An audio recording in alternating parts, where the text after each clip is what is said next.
When putting the sashes together, one chevron goes in the bottom slot on each bar.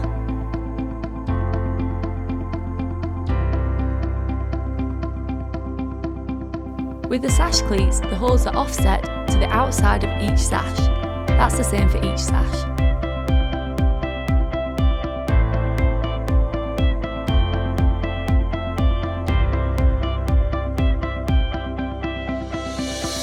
The cleats are in the heights just for demonstration purposes.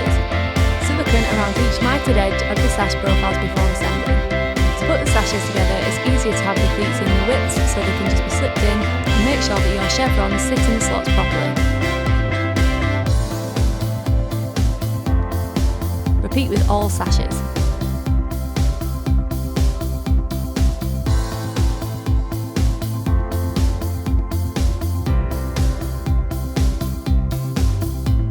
Now we need to screw the corners together.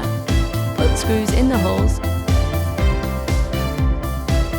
These screws pull this bar that way, and these screws pull this bar that way. So we need to equal this corner up.